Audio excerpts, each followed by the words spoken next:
Okay, this is the November chat with fans.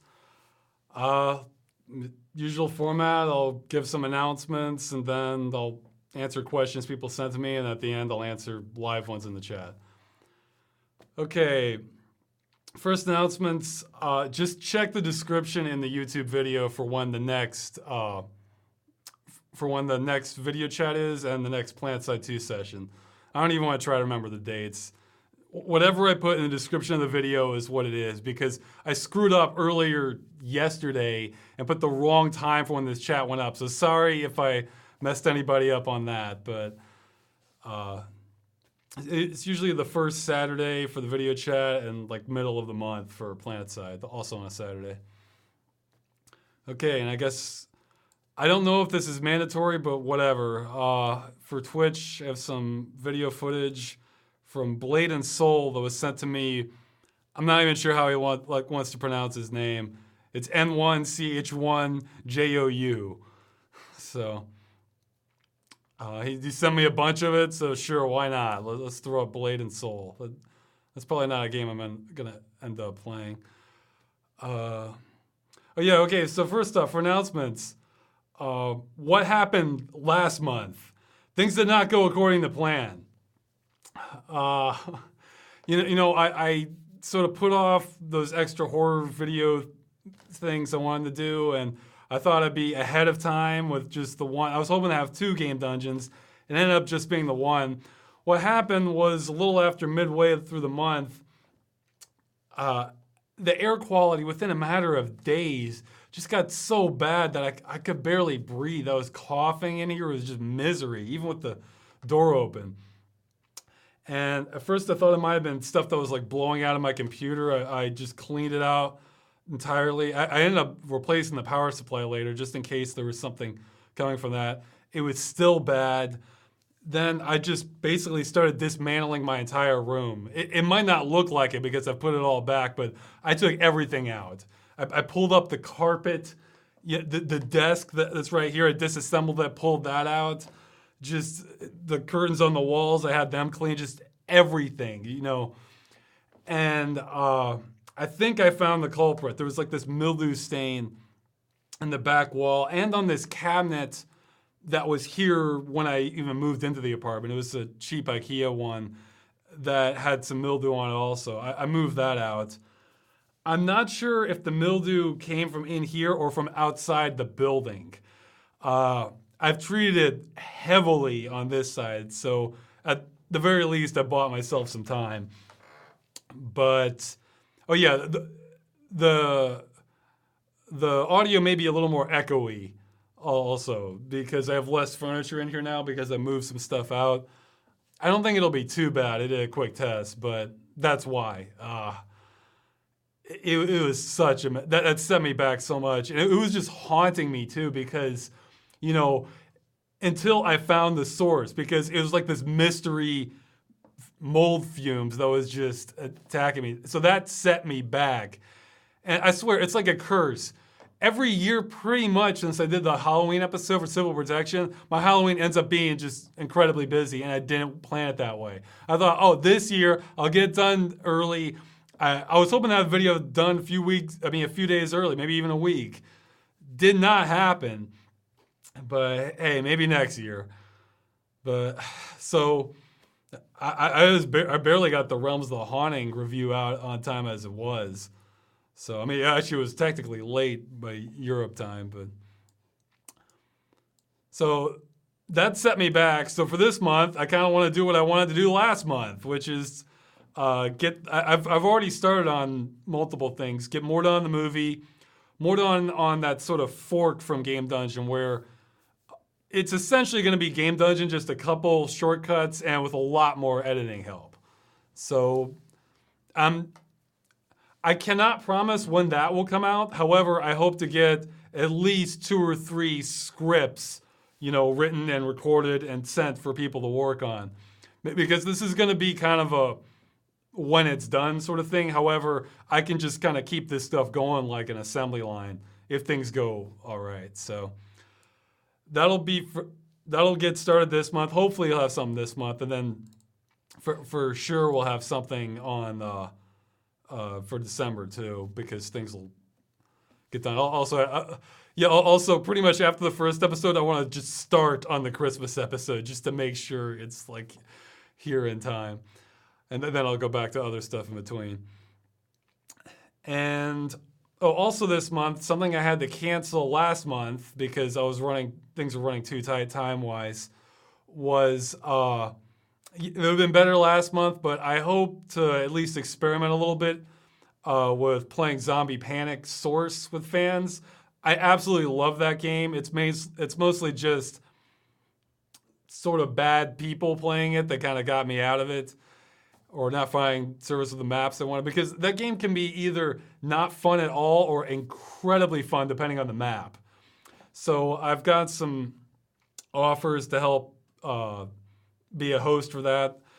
Updates for that will be on the website. I don't want to make a giant video announcement because unfortunately you can only have about 24 people in a server, which would include me. I would hope to get some overflow servers set up, but so that even if you couldn't play with me, you could play with other fans. So that's why I'm not making a giant announcement. For now, Planetside 2 is still on also, but I may get that set up this month too, just because I love that game. It's addictive. And yeah, that's it for announcements that I can remember. I sometimes tend to remember announcements halfway in between. Well, one I don't mind repeating again is if you have experience or learning about, like, I guess, consumer law in Europe, New Zealand, Australia, basically any country that has reasonably strong consumer laws, unfortunately not the USA for what I'm doing, go ahead and email me, russwsky@gmail.com. This is part of the long chain where I'm basically trying to end the practice of killing games. People that basically, if you've paid money for a game, then the company just decides, we're going to shut that down so you can never play it. I think that might be illegal in some countries, and it's just not being enforced. However, I need help researching these laws. So if any country you can think of, you don't have to be an actual attorney. You just have to basically be willing to put the time in to research consumer law. So one person has replied to me so far, but I haven't heard back from them lately. So this is the sort of thing, multiple people could help on. And actually more about what's going on with EA and killing games is going to come up. That was one of the questions. So yeah, I guess I'll jump into the questions. Okay, great. I closed my window with that. Okay, this will take me just a second. Normally, let's see if can I remember any. No. Yeah, this right here is another perfect example of why I don't tend to do much improv stuff, because it all ends up like this. I'll get to something I can think of that I can talk about, get going, and then just stop. Hard stop. 30 seconds of silence, or where I can't remember what it was I was doing. So, okay. Well, here's one question I remember. Somebody was asking if I was going to move because of the mold. I think I killed it. However, I've been trying to move for months, really. The thing is, finding a place, an affordable place I can stay at that I can also record and get really loud is quite a challenge. So apartment hunting is hard enough, but imagine apartment hunting where you have to be able to, at least some of the time during the day, just be able to shout really loud. Find how many neighbors or landlords will be cool with that. So the place I have now was never ideal. It was just sort of good enough, and I found it at the right time before I needed to get my paperwork done to stay in the country. But okay, and now I have the rest of the questions. And here we go. Oh yeah, and I am skipping several of these. Okay, if I'm skipping your question that you sent to me, it's for one, I may have answered it already in a past podcast, and I may come around to those eventually, but for now, I'm just going to kind of skip them so people aren't hearing the exact same thing every time. And 2, they could just be, what do you think of this game? What do you think of this game? Well, that's part of what I want to get the other fork on Game Dungeon out for, because I can maybe get a lot of videos out of that once it starts getting rolling. And the third reason is I may just not have that good an answer. It's, you know, like what do you think of the immigration status of Belgium on rice? Well, you know, I mean, that's not a question I got, but that's an example of what I don't know, you know. So if I'm skipping your question, it's probably because of something like that. Okay. Okay, well, this ties in the zombie panic. On last month's chat, you mentioned your experience with griefers and hackers and zombie panic source. Do you find griefing entertaining? And if so, do you believe that it is only entertaining when it's not happening to yourself? I think it really depends. Like the griefers that were killing me, it's like they weren't, it's like they were sabotaging the survivors, and then they weren't doing the objective themselves, and then they were getting to a situation where they were basically just racking up kills because they got into this disadvantageous situation if you're trying to play the game, but it's a good situation if you're just trying to rack up kills. So it's frustrating for the survivors and frustrating for the zombies, and it made the game not fun for everyone. But to answer your question, griefing can absolutely be entertaining, but I think the acid test is if you were to just show this to some random person, would they find it funny or amazing, or would they find it kind of just mean or kind of bitter? Like the perfect example I can think of was in the birthday video, the Kazakh Stormwind, where they managed to draw out this world boss, I guess, maybe it's not a world boss, a major boss, into the middle of the city, where he's just attacking everybody. That was never meant to happen, but it's just amazing to watch. So if griefing is like that, where it's just chaos breaking out, then yeah, I think those can be funny. I mean, even if I'm on the receiving end.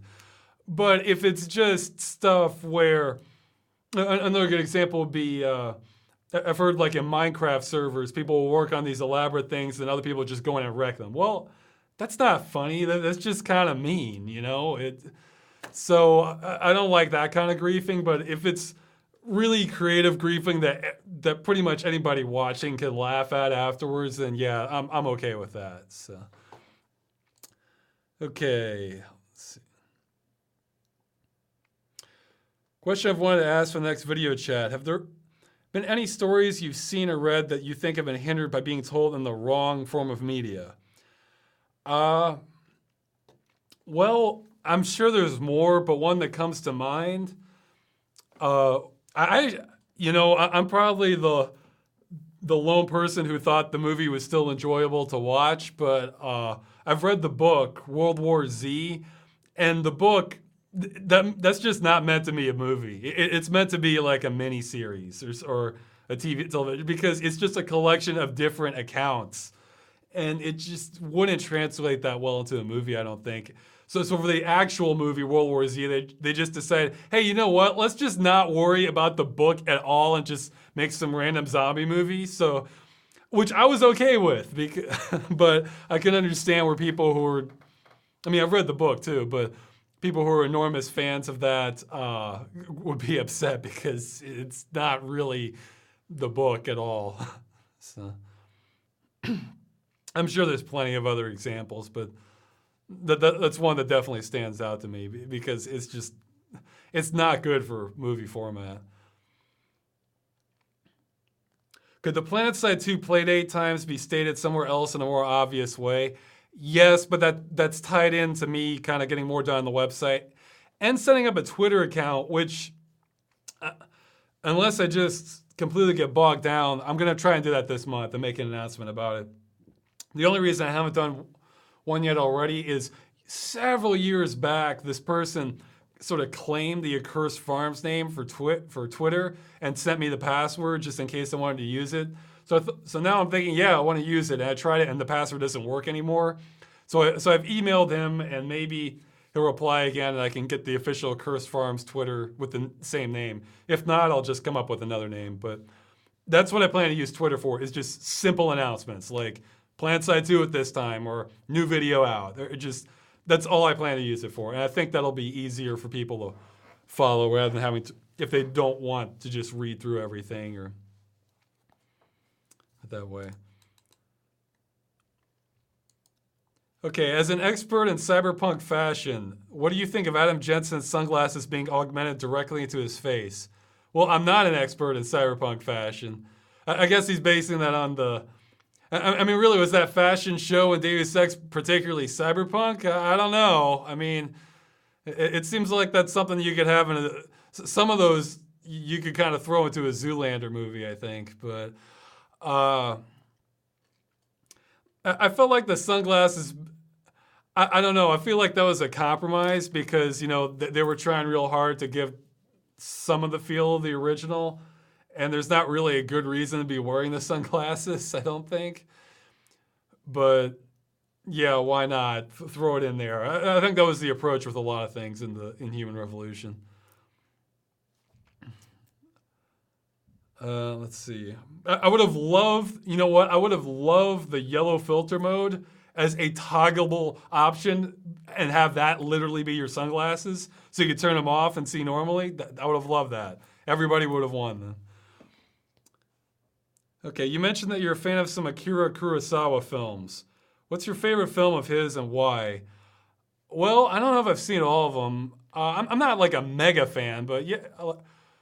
I mean, it's probably the answer most people give, but it's Seven Samurai. You know, it's just kind of a neat... I can enjoy movies of small people holding out against overwhelming odds, which is probably one of the reasons I like Zombie Panic so much. I guess my second favorite would be sort of a surreal one he did called, I think it was called Dreams. It's sort of like a long series of dreams. It's interesting, but okay.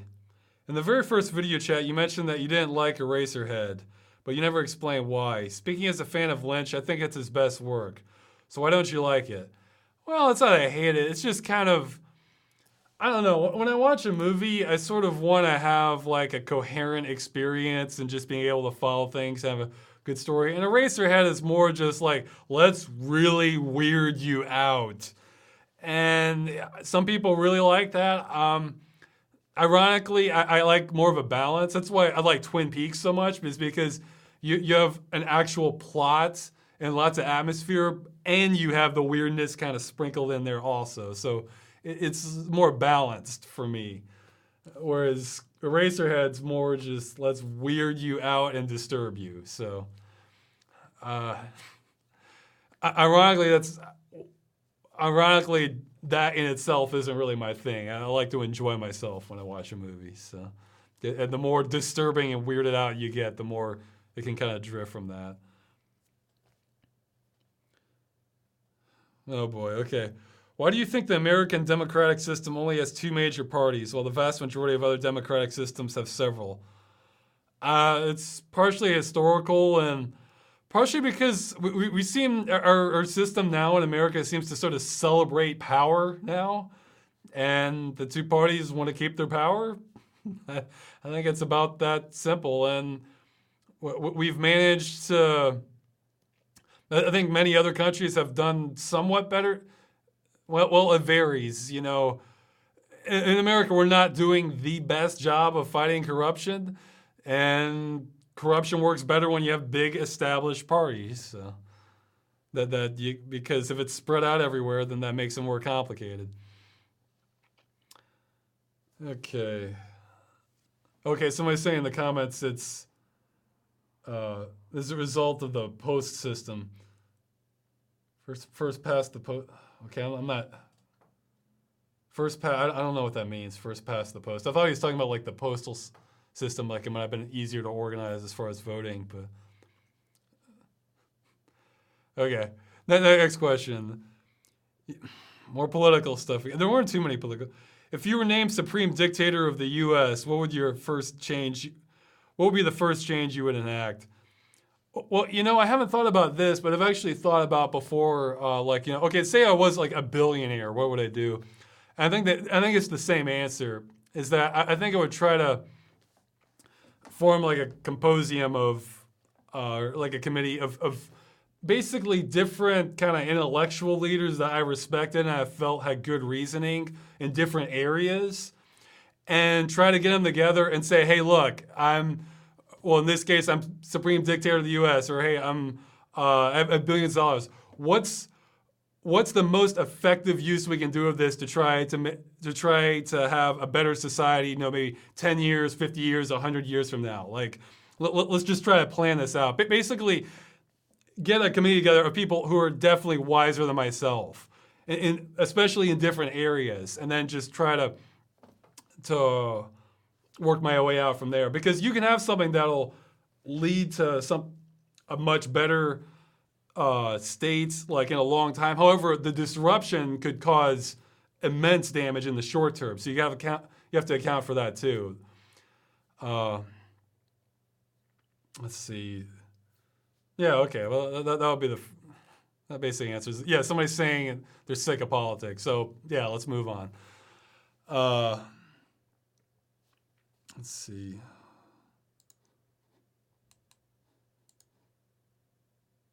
Oh yeah, this was a good one.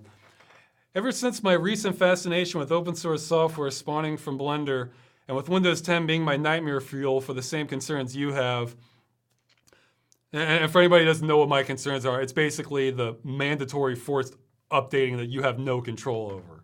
You can't revert, you can only postpone it. To me, that's a huge liability. But yeah, back to the question. I've been looking on and off at Linux operating systems as an alternative to the inevitable. In the last stream, you mentioned you'd only switch over if Linux gaming started to get on the ball. Being an outsider looking of the OS, what exactly do you mean? Mainly compatibility. Okay, aside from DirectX 12 games, which, look, I'll make a prophecy right now. I'm betting until at least 2020, we're not going to see any major games that require DirectX 12 that aren't published directly from Microsoft. I think it's the new DirectX 10 because, they tied it to the OS. A lot of people are still on Windows 7.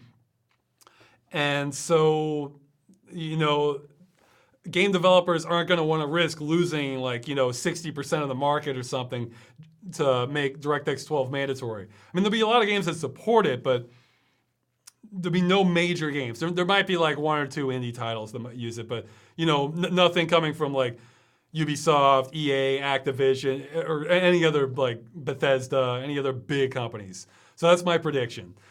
We'll see if that ends up being true. I'm saying at least 2020, at least. But yeah, aside from DirectX 12 games, and aside from games that depend on a central server, I want to say there is no game, like Windows game, I have come across that I have not been able to run. Now that's none. I mean, sometimes I have to use like virtual machines, but I haven't run into any. So, and hey, if you've seen my videos, sometimes I cover games not everybody is playing that I just happen to find. And, if I can't run that on Linux, well, that's a big problem for me. So, I mean, I guess I would need, even if there was a delay, like even if there was like a 2-year lag time, I would essentially need 100% game compatibility or 99%. And Linux is not there yet, from my understanding of things. I mean, if it gets there, great. But, it's, I don't think it's, I'm not blaming Linux, but, I'd love to be able to exit the Windows pipeline to not have to worry about them pulling crap. But again, compatibility is a big deal. So. Okay, should keep moving. Okay, sorry guys, another political question. Considering the dodgy stuff the U.S. government has done in the past, global spying, overthrowing governments of small countries, illegally experimenting on American citizens, and he says, see MK Ultra. I haven't heard of that. What will be the final straw for you to renounce your U.S. citizenship? Okay, well, I don't know. That's like a pretty drastic thing to do. I mean, I see almost all this stuff as bigger than me. You know, it's... I thought of a good way to look at this earlier, but now I forgot it. So, I don't know. I guess a situation where, like, it would be an obvious threat to either me going to prison or my life. I guess would probably be the cutoff point where, like, yeah, if I were to like return to USA. So I guess that's the good cutoff point. But yeah, that's a pretty drastic thing to do, is renounce your citizenship. So it doesn't mean I approve of the other stuff, but it's like, you know, I guess before I'd even do that, I probably would want to pursue. Again, it was a half joke in the Cult Tycoon episode. I go to the Fellowship for Intentional Communities and try and find some group out in the middle of nowhere that you know the government's probably not going to really be paying attention to anyway. Yeah, I mean, not a cult, but you know, just similar methodology as a cult. You know, it's just try to break away from the current system. Okay, let's see. Subjectively, between ghosts and zombies, which of the two do you find most disturbing and frightening prospect? Well, I don't really get scared that easily, but see, I was gonna talk about some of this in those horror videos that I canceled for October, but basically, if you take your average ghost movie and you take your average, I mean, they're both equally, in my eyes, they're equally realistic, okay? But if you take your average ghost movie and your average zombie movie, I think I'm gonna enjoy the average zombie movie a lot more. Not that there's plenty of bad zombie movies, because there are, but with ghost movies, it's like most ghost movies, it's somebody just wandering around, they hear something spooky, and then maybe by the end, something major happens, like maybe the ghost kills somebody, or they put the ghost at peace, or it revealed somebody murdered them. I don't know. They have a lot harder time grabbing me. There are a few ghost movies that I really liked, and I was gonna save one of them for the when I did do those videos. I guess I'll have to do it next year, but yeah, I would definitely lean towards. I'd rather watch a zombie movie. Neither one's really gonna scare me that much. See, I don't know. I've seen too many scary movies that I don't really get scared from scary movies anymore. I enjoy the sort of atmosphere from it. And if it's really hard stuff, then maybe it gives me like a little bit of a creep out, but that's about it. So, you know, I've sort of burned that part out for me, but I still enjoy scary stuff. So yeah, I'd go with zombies. Okay. Well, this one's sort of political. You talk a little bit about issues that seem to be dooming the world, peak oil, robot jobs, etc. I know this isn't how you want to present yourself, but you seem well-versed in all the doom and gloom stuff. And there's a lot of it. How do you keep yourself from just getting depressed from all of it? Well, I don't know. See, I guess it's kind of too real for me to get like depressed over it, because I mean, after a certain point, it becomes a threat. I mean, yeah, you don't look at it the same way, but if there's like a vicious dog running at you, you're not sad about that. You know, conceptually it's a little different, but I don't know, my brain tends to put it in the same category. I mean, I guess I can be sad for other people, but this affects me too. And I'm not gonna be sad for myself. You know, I'm gonna be like, oh God, I gotta figure out what to do here. So, I mean, some of these videos talking about that is just sort of expressing some of my thoughts, thinking like, yeah, we should really figure out something even on a smaller scale. But yeah, I don't know. It's not really something. Plus, I can envision a lot of possibilities. Like it might go down. I don't know. My brain just thinks more in like survivor mode rather than woe to the world mode. But I guess that's it. Just try to keep it more real. Realize, hey, this affects you too. A lot of this stuff will affect a bunch of people. So this isn't just some abstract concept sometimes. Okay. Oh, yeah, somebody's asking what I thought. What at the end of Freeman's Mind, I said, oh yeah, for anybody watching, I'm just gonna. This is the one answer I'll keep repeating just so it sinks in. I do plan on resuming Freeman's Mind. I just need to get more done on the movie project I'm working on.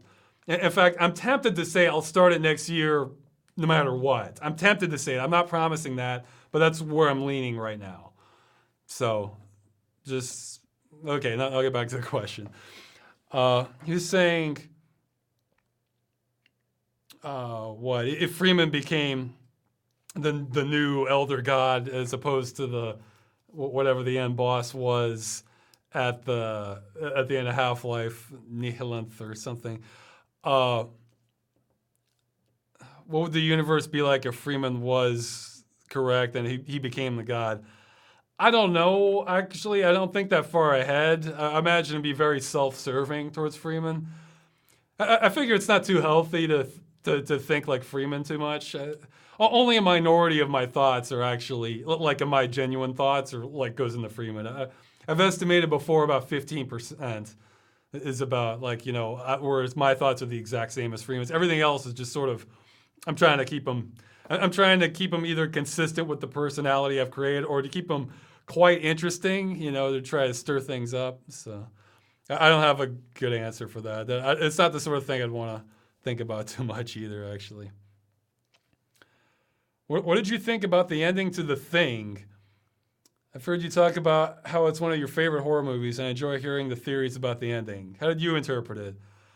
Well, my ending is, I think they're both, my interpretation, is it's left for interpretation, but if I was just going to guess, I'd say I think they're both human at the end, but they're probably going to die from exposure.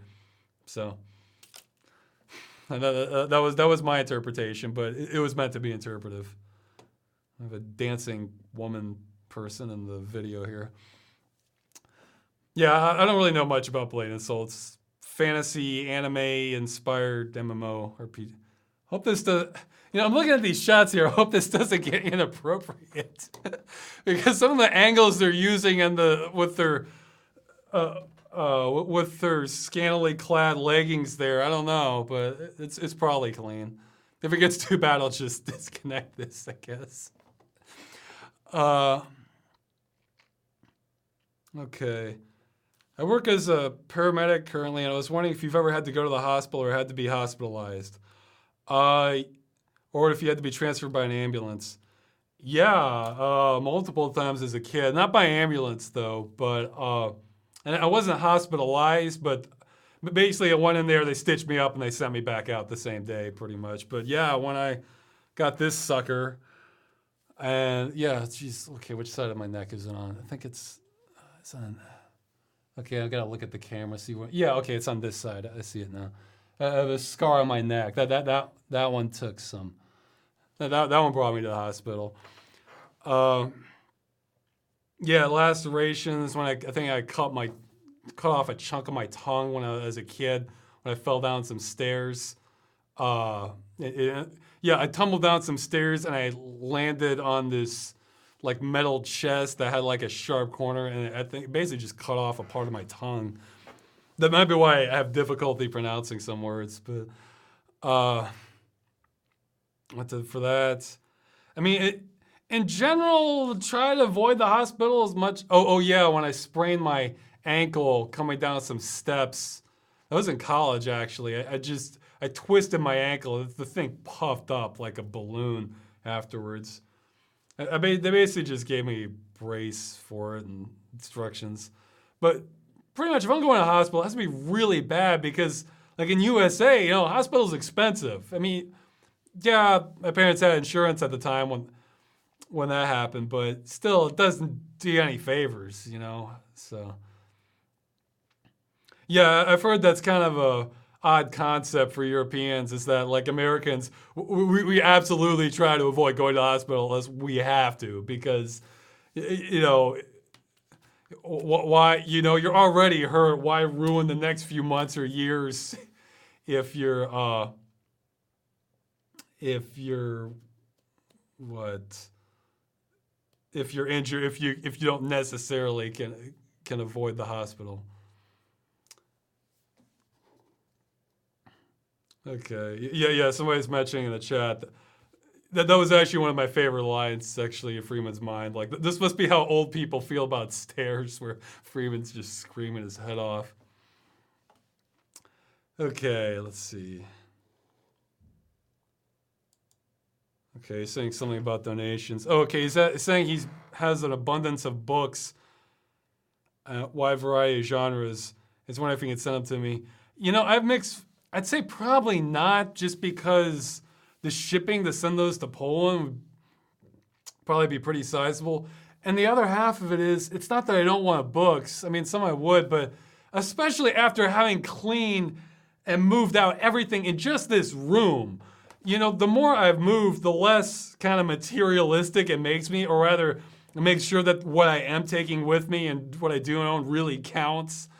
Because, it just gets, if you have limited space or if you have to move, it's not even a metaphor. Your possessions really do weigh you down. So, I don't know. I would be interested in some books, especially like good science fiction or some plenty of different other topics. But I don't know. I have mixed feelings about it. But I'd say just don't bother just because of shipping prices. So.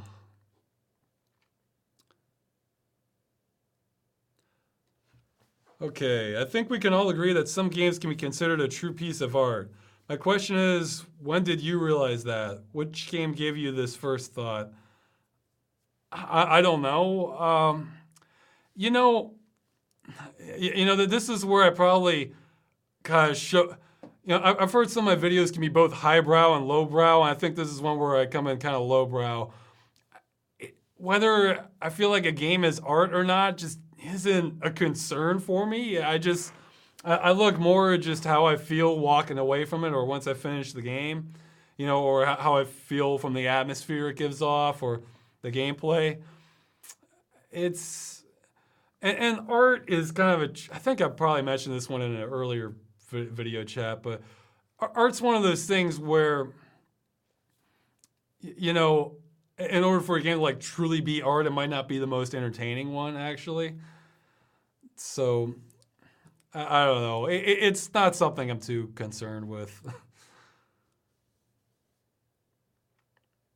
Okay, this person's asking, I've made it very clear how I feel about killing games, but what about killing dev studios? Like, EA will buy out a company, then they mismanagement, and then it gets shut down. Well, obviously it's not good, but I mean, I don't know. I see that as more just an unfortunate consequence of the economics of game development today, because probably the smaller studios, they kind of have to take the deal in order to survive, but then EA is going to kill them down the road anyway, or another company.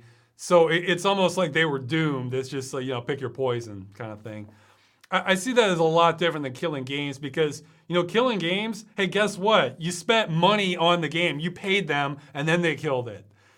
Whereas a studio, EA paid the studio in order to get it. So, if I still wouldn't like it, but it would be an easier pill to swallow if every time like EA killed the game, they refunded you all your money, everybody.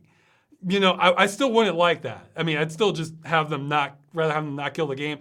But that's sort of the equivalent of like killing a studio, So yeah, I don't like it, but I think things are getting very difficult at the upper echelons of game development, and even game development is just getting hard all around, because at the top, they have to have these blockbusters, or else they lose so much money.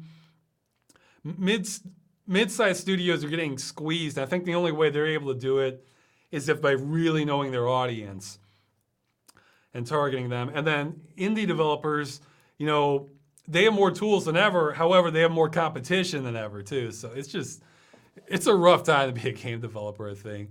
I mean, it's great as a gamer, but man, not fun for the game development. Okay. I gotta sneeze. Oh boy. All right. Ross, I recently played The Division and I shot an NPC in the head and he didn't die. This isn't unique to Division, but does that tick you off as it does me? Yeah, it's not that I hate it, but it's just like, it just kind of makes me like, oh, okay, we're doing this. Yeah, I at least, try to make him look like he has like an industrial looking helmet or something, which probably still wouldn't save you if you're using an assault rifle, but at least your brain, you can sort of encourage the suspension of disbelief. I like that. I don't like bullet sponges, but again, if I'm finding something that looks like a giant armored mech, it's like, okay, I can at least sort of visualize that taking 100 shots or something, because it's so well armored. But yeah, I get the feeling that people who like The Division, that's probably not a priority for them. They're probably more concerned with the stats or something else.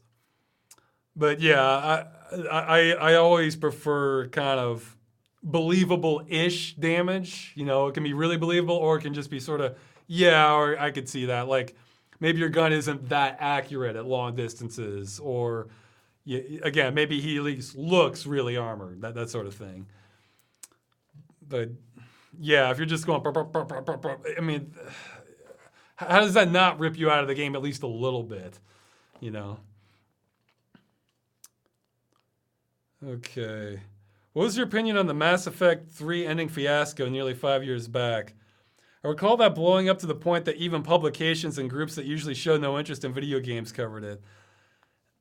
Yeah, this question is not so much about the content of the endings themselves, but more about the fan backlash. Was the fan backlash justified? Was BioWare's response efficient? Does this whole event say generally good or bad things about the future of games, in your opinion? Yeah, that's an odd one. Like, at first, I heard about that. I intentionally tried to, avoid hearing about the ending. So I played Mass Effect 3, the original copy, no patch or anything, just to see what it was like. And I saw that. I was like, well, I've seen a lot worse endings than that. And then later, I think I saw the Angry Joe video where they showed, all this stuff the developers said that it wasn't going to be that it was. And then I sort of understood it. But I think the lesson to take from this, oddly, is that this kind of shows within the realm of gaming, this shows the power that game media publications have. Because if they want to make something an issue, it can become an issue. And, people will kind of jump on the bandwagon, but man, that's why I wish they were talking about games being killed, because if that was an issue for them, everybody'd be talking about it. But, I mean, gamers, But I don't know. I don't have the most thorough background. Maybe that's something that did evolve organically and then just the game media latched on, but it did receive a ridiculous amount of attention for what it was, and I think that probably has to do with game media, just thinking, yeah, this deserves attention, so let's focus on this. So that's why it's important to kind of have people who don't necessarily follow groupthink necessarily. Not just gaming, but any topic.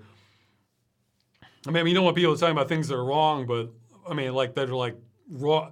They're going against the grain because what they're saying is incorrect. But you want people who so what? So they're talking about something else in gaming that might be important. That maybe there was another issue that got kind of glossed over during that time. I don't know. So yeah, it's I think the lesson is we just got to be careful about the media, essentially. And this isn't just gaming. This is media in general. But this is a good example of it for gaming. Let's see. Yeah, another voting question. Yeah, I'm just going to skip the voting question. I don't... Sorry.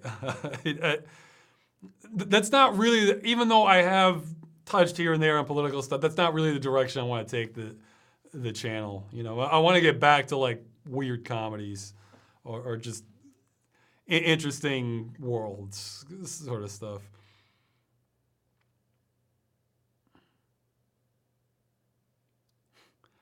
Okay, somebody's asking, between telekinesis, telepathy, and teleportation, what are your thoughts on these? Are they magic or science fiction?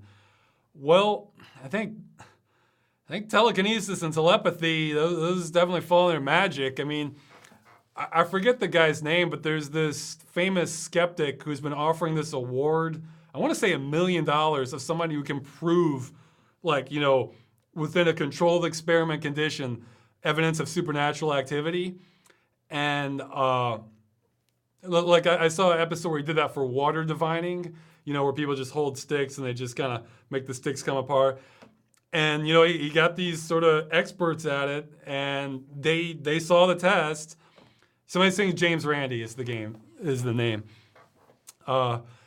They saw the test, you know, proved that they agreed it was a fair test. It was a double-blind study, so nobody knew where the water was flowing, but they did their sticks, and it was all just chance, the results, or even came out maybe even worse than chance. So if there was evidence of that for telekinesis and telepathy, they can be a millionaire tomorrow, you know?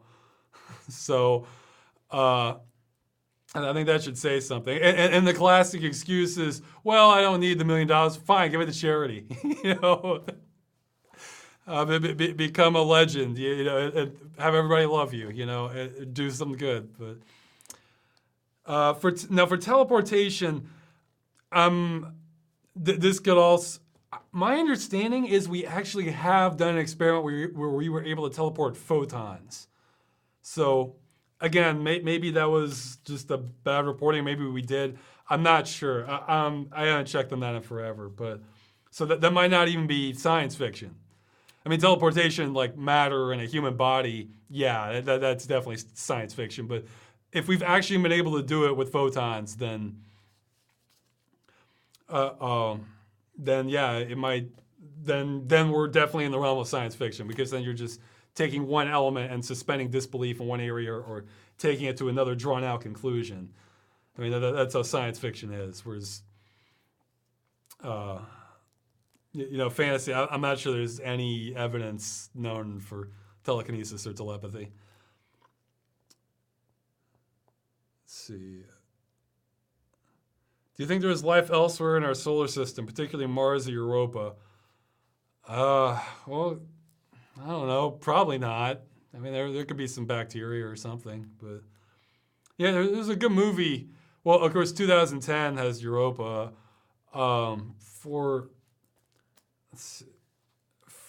Geez, what was the name of that other? I think it was called Europa Report. It was a pretty good movie. I enjoyed it. About concept of life, maybe in Europa. Let's see. And then there was a Mars horror movie about a bacteria they found that I forget the name of, but it's kind of recent, this past couple of years. But I think it might be like Dead Planet or something. I think, geez, I can't remember the actor's name. His last name's Shriver. He plays like Wolverine's brother in the X-Men movies. I think he's in it, like James Shriver or something. Yeah, aren't I great with names? You know. Okay. What are your recommendations for driving games for DOS, Windows 9 XP, or Linux?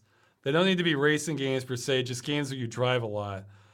Well, games where you drive a lot, on PC, probably the gold standard would be Test Drive Unlimited 1 and 2. Also, although if you play 2, you almost don't need to play. Well, I know people have sort of debated the there's just some division on the handling between those two. I thought they were both fine, but 2 contains the entire map of the first one also. But Fuel, if you want to drive out in the desert, let's see. I'm actually pretty far behind in driving games because my system's starting to get a little dated. And driving games are Liev Schreiber is the name of the actor. Somebody put.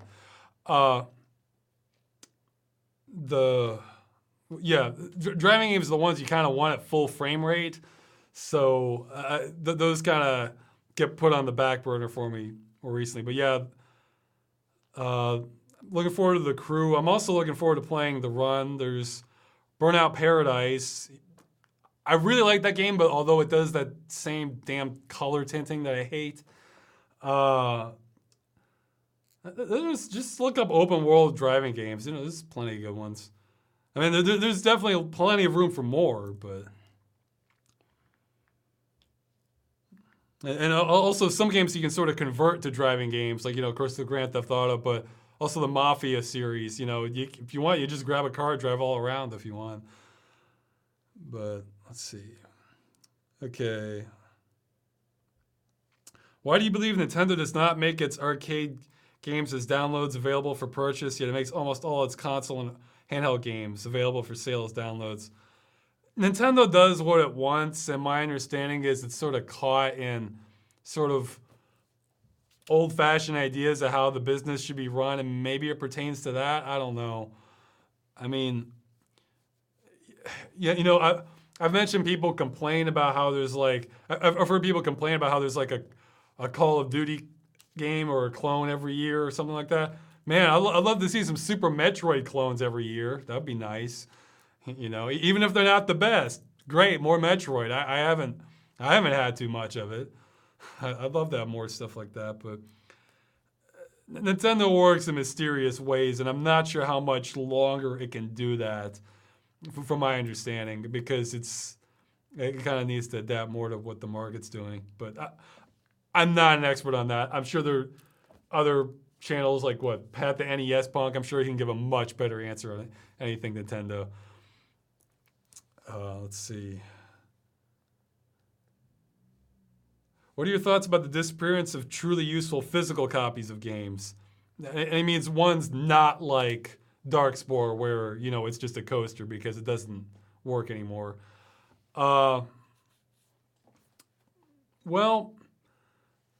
it's not that big a deal for me. I consider it being an issue for collectors, because it can be kind of aesthetically nice to have a hard copy with the disc and a manual and some extras. But to me, as long as you can play the game, that's the main thing. So that's why DRM's important, because if the company doesn't care for it, and then the DRM, and then the company essentially abandons it, or they don't keep up with the DRM, then your game becomes unplayable. Whereas if you have a way around that, then you can play the game as long as you have a copy of it. So. But yeah, it's not that big a deal for me, but whatever. Okay, I should keep moving. Let's see. Are there any games that you missed not being able to play since they were console exclusive? Yeah, there's definitely some. The Forza Horizon, the original, I definitely want to play that. That one's set in for open world driving games, and it's set in Colorado, I think. It looked pretty scenic. For that matter, Forza Horizon 2, although that one I think was more like a Mediterranean environment, and you sort of get a little bit of that with Test Drive 2 Unlimited with Ibiza. Let's see, what are some other ones? The Last of Us, Journey. Let's see. I'm curious about Uncharted. I don't know if the Uncharted series, I don't know if I would be into that one or not. Sony has some newer ones. There's one, I forgot the name of it. I think it's some horror game that takes place in winter or at a ski resort or something. Heavy Rain, that was one I wanted to play. That one started off in development for PC, then Sony comes in, and then next thing you know, it's PC and PlayStation 3. Cool. Then it's PlayStation 3 exclusive PC copy and go to hell. I don't like it. I don't like forced exclusives. Let's see. There's a couple more. Yeah, I think that Sony announced there's like some new zombie. I don't remember the name of it. I'm sure it's a PlayStation 4 exclusive that they announced. It's some zombie survival one. So thought, sure, it looked promising enough, but I really just want to see exclusives die. Just or rather, enforced exclusives. Where the company says you may not release this on another platform. I mean, if the company just doesn't want to do it, well, that's on them. That I can't really blame them for that. But okay. Now that the first Dead Rising has a PC release, do you think that other series such as Red Dead Redemption and Halo will have all its titles on PC as well? Well, I don't think Halo will. Red Dead Redemption probably not. I mean, who knows? Some companies, it depends on the company. Like, if, that was another one, Jet Set Radio Future. That was an Xbox exclusive. And I think I heard somebody's trying to make a full conversion of that, which would be great. But yeah, it depends on the company. I mean, Microsoft's actually now finally, only took them 15 years to release Xbox games with PC titles. They're doing it on Windows 10, but so that's a step in the right direction. But others like Sony, anything controlled by Sony, I'd be very surprised if they do that. Unless, I mean, a lot of these companies, they might consider it, but now enough time has passed that it's not really worth them. It's not really worth it for them to do the port or financially, so it's just going to sit in limbo forever. But yeah, probably. Yeah, so I think Halo, I think on PC, it's going to go Halo, Halo 2, Halo 6. or Gears of War 4. Normally it's like they start off exclusive and then they realize, hey, we should open up the market, and then the sequels are on all the platforms. But those, it's just like, nope, we're going to shut that sucker down. Oh yeah, okay, we're bringing it back. Or Fable 1 on PC, and then Fable 3, no 2. It's just, it's not that I want everything. I'll probably mention this again, but I see this sort of thing as like back in the old, like if you want to go to the movie theater now, you just go there and there the movie's playing. It's not that there are only Universal movies or there's only Warner Brothers movies, but that's how it used to be. So it might be the Warner Brothers theater is across town, but eventually that practice ended because nobody wanted that except the studios. And it was just better for everybody if you can just all play the same games. Well, with PlayStation 4 and the Xbox One, they're using x86 hardware. It's like they're going out of their way not to be compatible now with the software. So I wish it would just die. I mean, I'm fine with people playing whatever they want, but I hate companies coming in and paying studios money to make sure it's off another platform. Who wants that? So, okay, let's see. How do you go about the narration for your videos? Do you write the script and then cut the video to match, or the other way around? Yeah, it's like 98% that way. Sometimes if it's a video like in The Chosen, Wall of Souls, I recorded that and then I put in my comments after I recorded it. Okay. Oh yeah, this one's kind of interesting. Okay. Let's see. Somebody's saying there might GOG, the company, might be in trouble this time because there's rumor of a hostile takeover. And what I thought about that, and it's kind of bad for GOG because for the most part they've done almost everything right with how they're handling things. When you buy a copy from them, that's it. It's yours forever. You can copy it to your hard drive or burn it to a disk. Even if they go down or they were to ban your account or something, you still own the game. You can run it. I mean, God, I wish that was the standard. And what? Let's see. Yeah, and I think they were offering. I think they were offering refunds before Steam was. Or even if you couldn't run the game and you went through their troubleshooting and you still couldn't run it, yeah, they gave you a full refund. Man, I'm almost certain they were doing that before Steam, and they have some other good stuff they're doing. So, and hey, I'm gonna use. Oh man, I hadn't thought of that. Well, I'm planning on using assets of The Witcher from the movie, but because their policy on machinima is friendly enough that I can do that and not have copyright issues. But if they get bought out, I might have to reconsider that. God, that would suck. But yeah, well, okay, the movie might have some changes then, depending how this buyout goes. But let's see. But yeah, I mean, yeah, it's obviously a threat because you know what? You can never fully trust a publicly traded company because it's the shareholders that decide what the company does. And sometimes they're cool with the company being sort of consumer friendly or thinking long term. Other times they can do stuff that will ruin the company's reputation or really damage things in the long term. But hey, it's going to make things super profitable next quarter or maybe even the next year. And that's all they're concerned about. And when you have that mentality to everything, you know, you basically have no values except profitability. So when that doesn't, I may have to change where I'm getting my assets from, depending how this goes. And also, I checked, I'm allowed to say this.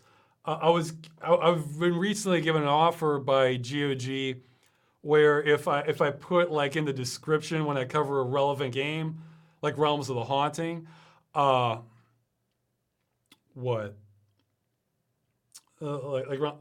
then if I link to GOG, then somebody ends up buying it, then I might get a small percentage from that. I figured that wouldn't be that big a deal because they said I can still say anything I want. Because yeah, I wasn't exactly telling people to rush out and buy Realms of the Haunting. I don't think it would affect much of anything except I might get a few extra bucks a month. But if they get bought out from another company, maybe I better not do this because that might look bad. I mean, I depend more on fans now at this point than anything I get from marketing. I don't have any other sort of promotional deal, but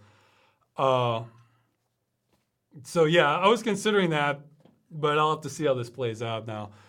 If I do, that's literally all it would be in the link. Like, you know, for Realms of the Haunting, if you wish to buy Realms of the Haunting, go here in the description. And that's all I would say.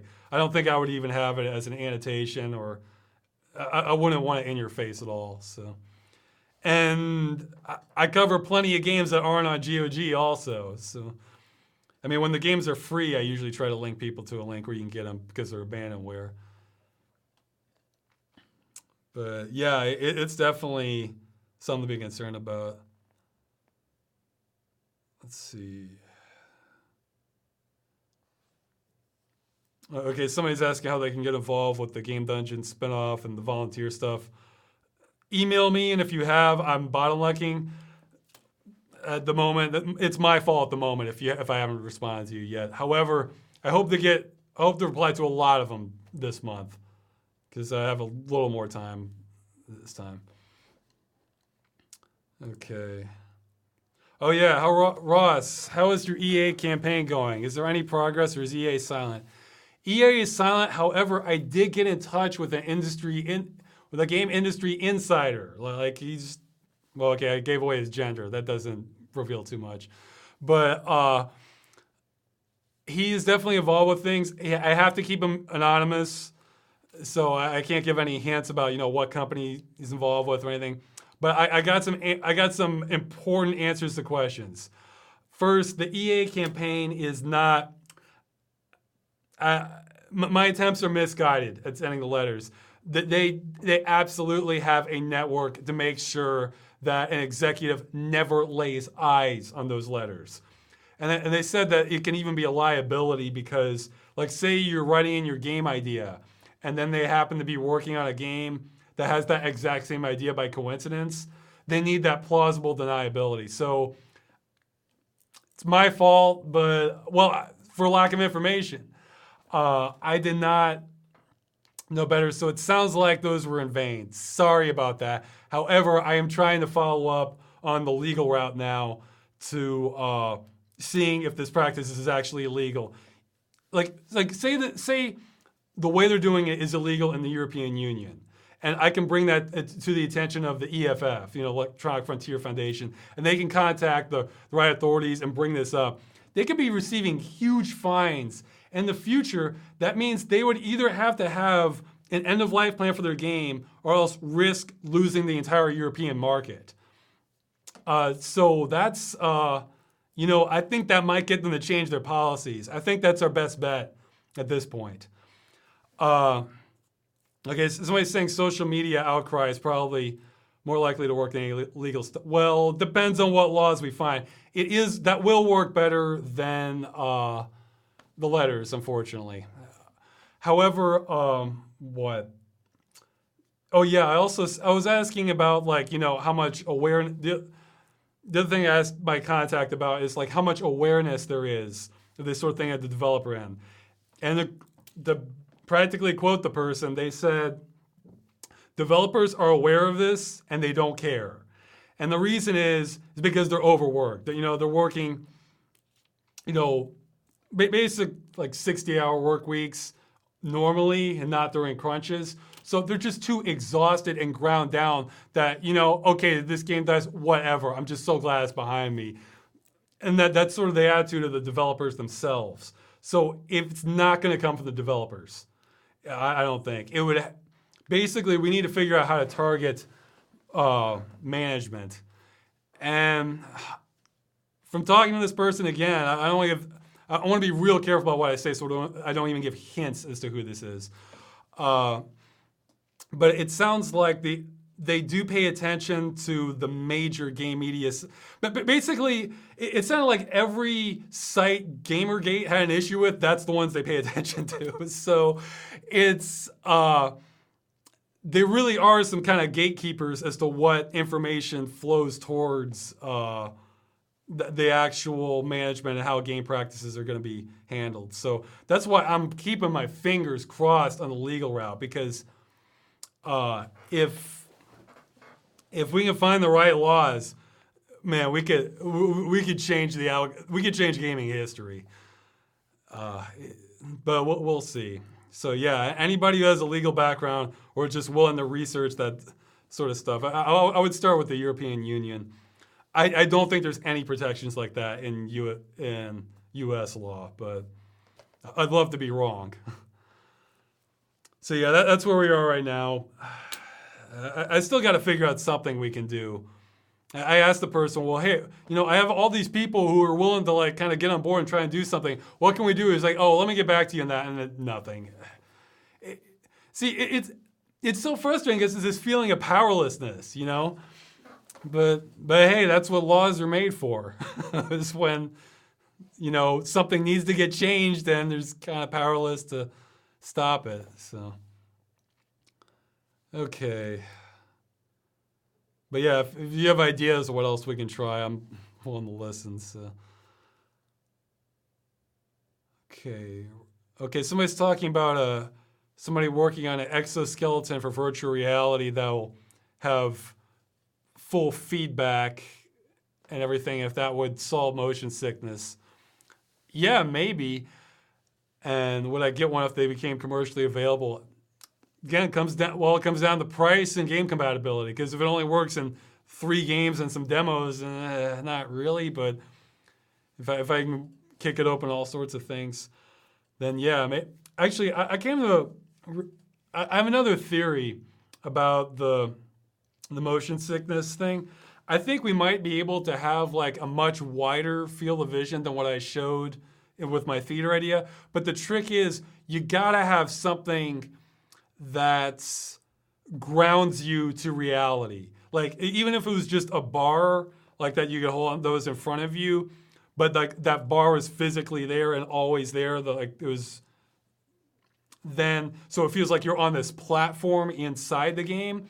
I think that might work also for motion sickness.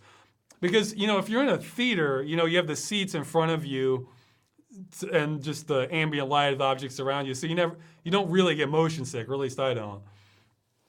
But if it's, so we need something like that to just really, at all times, keep your brain visually grounded so that it knows you're not actually moving inside this environment. However, it could still be all-encompassing and very immersive. So, yeah. Yeah, but I better check somebody else before I answer this one. Okay. Getting close to the end. I think we have 2 more here. Oh, okay, 3. Well, somebody's asking about the. A lot of people asking, what do I think of this game? This person wrote out this long, obviously heartfelt question. I was just saying, please, God, Ross played The Witcher 3. Like that's basically what they're saying. I still got to get through Witcher 1 and 2. I mean, I don't really want to jump straight to 3 if I haven't played the other 2. And 1 isn't grabbing me a whole bunch. I mean, I think it's good, but it's lacking that hook for me. So, but I plan to get through it, and I'll eventually get to Witcher 3. Okay. Yeah, okay, so 2 more. As YouTube begins to more and more resemble mainstream media, what with brand deals, networks, and technical video quality that matches the average television program, do you worry that it's become more difficult for the smaller YouTube channels to find a place for themselves in the current YouTube landscape? Yeah, I'm sure it is. I mean, geez, again, if I was relying just on YouTube income, I'd be screwed by now. Like I would have to basically release a video every few months, basically get another job, release a video every few months and just, or maybe not at all and just keep working on the movie. And then, I mean, and I have significant advantages over somebody starting out, because I've been doing this longer and had the recognition from Freeman's Mind. Yeah, like I don't know. That might almost be that might almost be a good idea for someone to come up with, like, or maybe there's something like that, stuff that intentionally focuses on smaller channels and like where to find the good stuff. Like I like a lot of amateur comedies if they're done well. They can have like low production quality but have like really good writing or acting, and it'd be nice to find more of that sort of thing, because hey, comedy especially, higher production value in no way correlates necessarily to how funny it is. I mean, you low budget comedy people in terms of like how funny something is can go head to head with the most big budget stuff in Hollywood. So yeah, I don't know.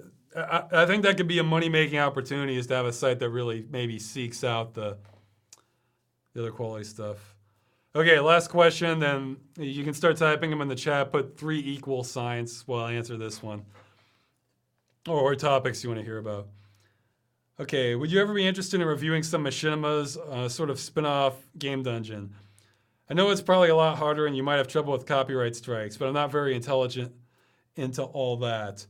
But if you ever get bored once in a while on a slow day without any work, that last line, those don't exist. If I get bored once on a slow day without any work, yeah, that doesn't exist for me. That's the other.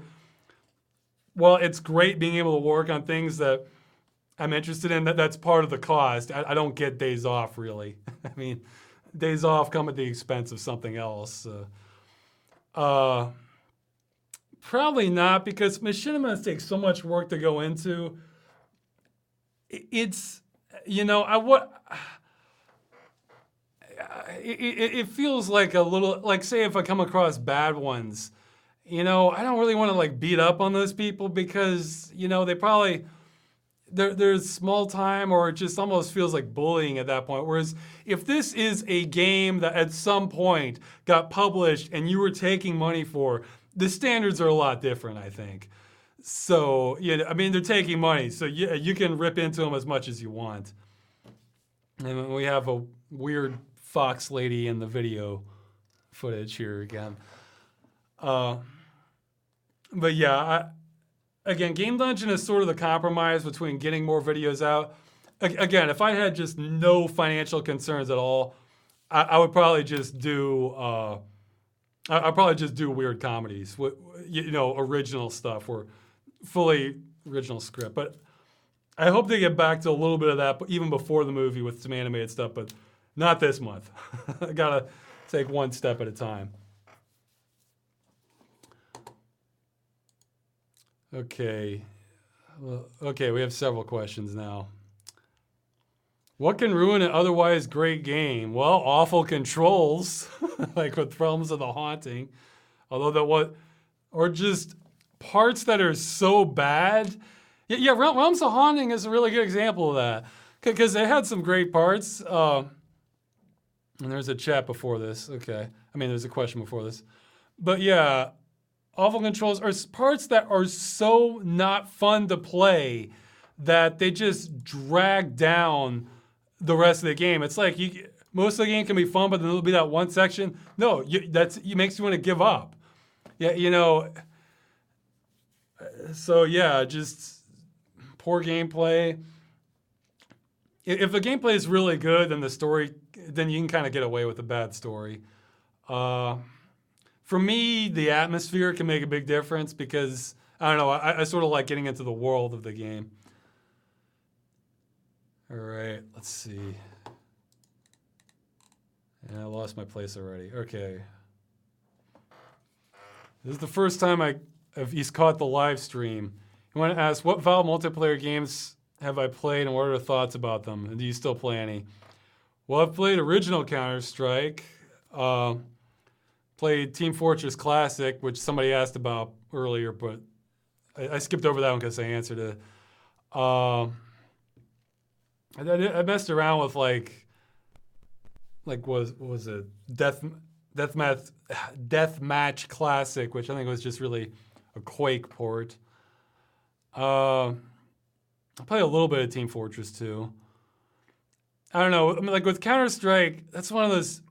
It's very cool, but the two things I don't like about it are that the skill ceiling on that is so insane that, if I'm up against the wrong people, that's it. Like, I never had a chance.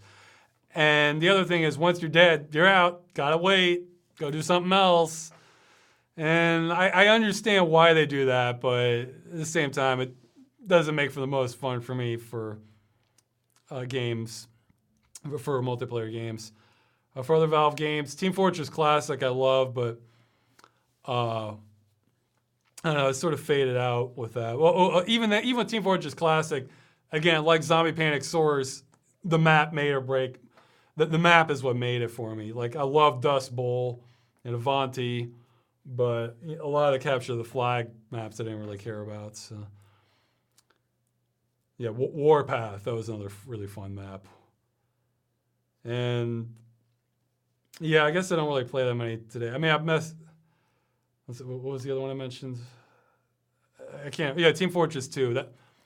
Okay, I guess I'm sort of answering this guy's question anyway. Team Fortress 2 was just slower for me than Team Fortress Classic. Again, you sort of had the cooldown timer for when you respawn.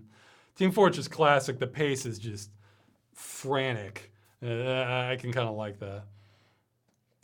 Okay, more questions. Ross, what's your opinion on movies and video game sequels that takes years for coming out? Examples like Beyond Good and Evil, Psychonauts, and many others. Do they still have a sense to exist, or do you think it's kind of like Duke Nukem Forever? I don't know, not at all. I mean, I don't know. I'm not particularly interested in those two coming out, which I know almost all the internet is. But, geez, if I didn't hate turn-based combat, Wasteland 2 looks like it'd be a lot of fun. what are some others that have come out? Well, yeah. Hey, yeah, System Shock 3 is in development, and the System Shock remake. I'm of course going to want to play those. I mean, no, I think it's great. How often has there been a game you thought, oh, I wish there was a sequel because I really like this game so much, but I played it, a dozen times. Is there really a statute of limitation on when the game's no longer fun for you? I mean, it might be for some games, but not for me if I really like the original.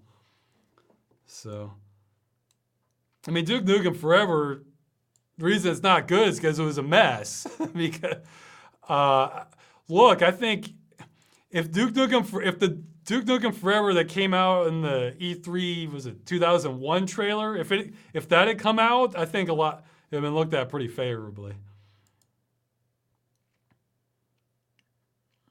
Well, this has been asked a lot, but I'll mention it anyway, because a lot of people might want to know this one. What do you use for video recording and editing software? I use Adobe Premiere. I'm currently using, oh yeah, God. I forgot all about that. Realms of the Haunting came out about 5 hours late because I finally discovered a bug I found a fix to a bug that I was halfway aware of. It had to do with generating peak files. It took 2.5 hours to generate the peak files for that, and I had to do it all over again. But now I learned something how to prevent that.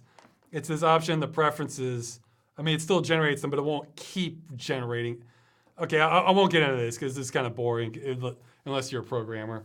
But terrible design. But I think they've solved that in the later versions. But I'm mostly using 5.5 and 6 depending on the project. But yeah, Adobe Premiere is mostly what I'm using for video editing. But you don't need. But that's mostly just a habit.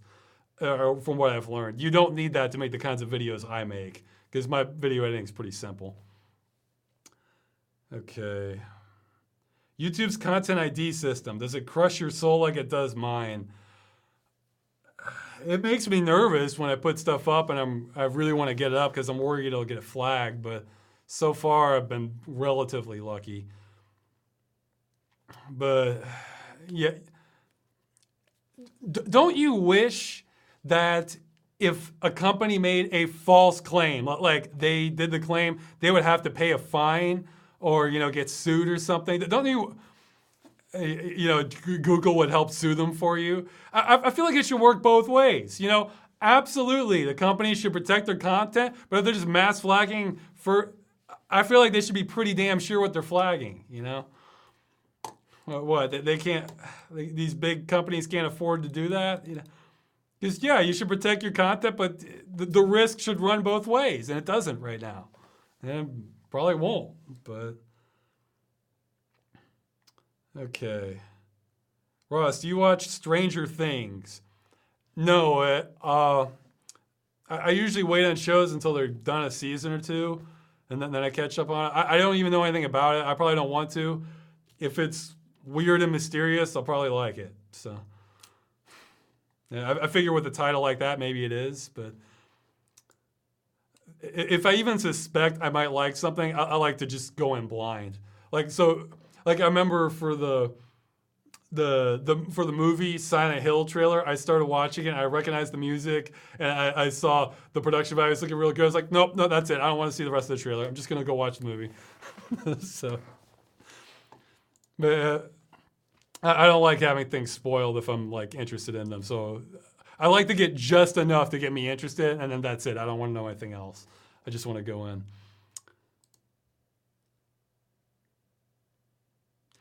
Ross, you stated before that you're at least a believer in the long-term promise of VR. What's the game genre you're most looking forward to trying in VR? Really, if we can solve the motion sickness, anything open world. Like long driving games, or oh yeah, somebody was asking about driving around Euro Truck Simulator 2.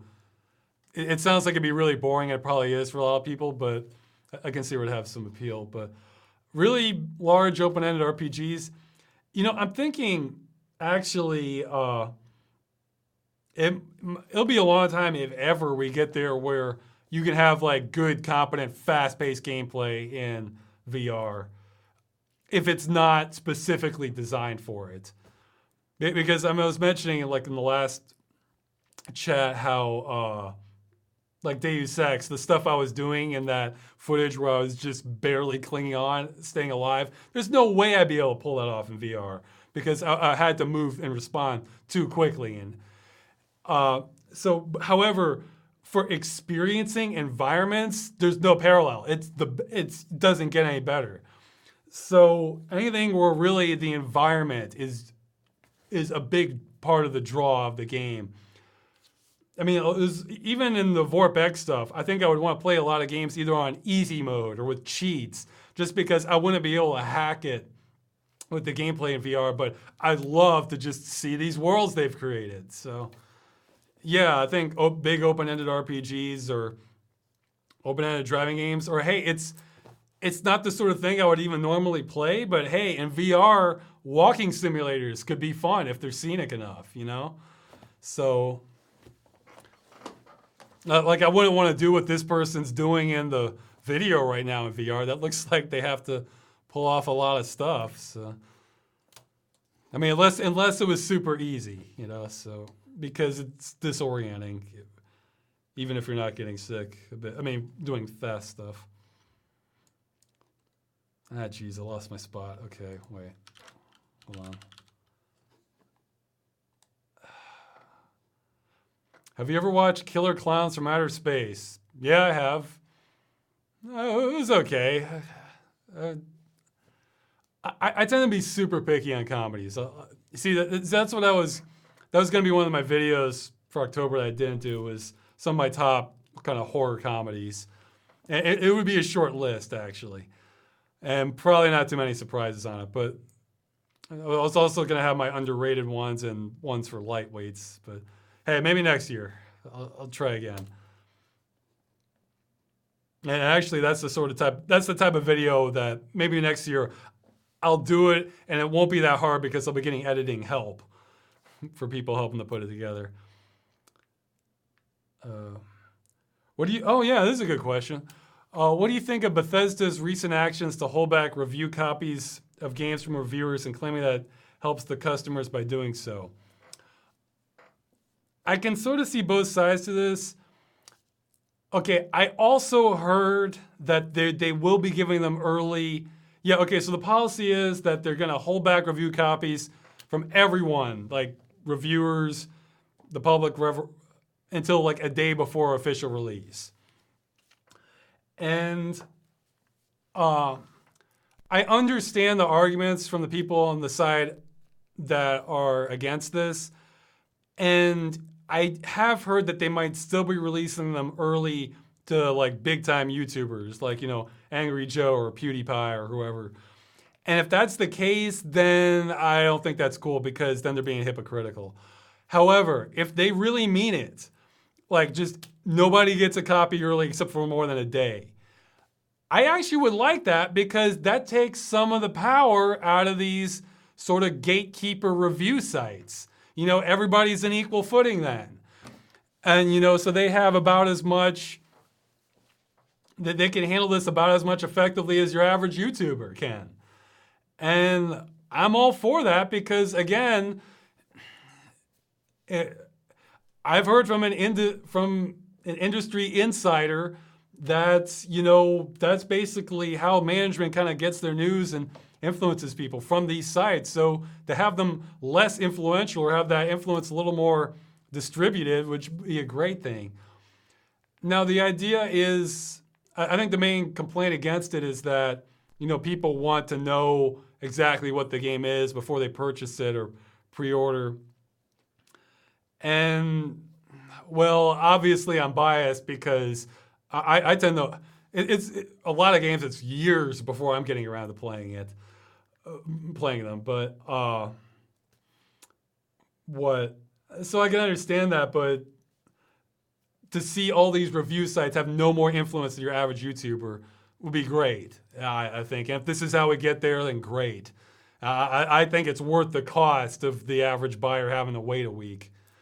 But again, I have some bias on that because I'm biased because I'm patient. So that's okay. Let's see.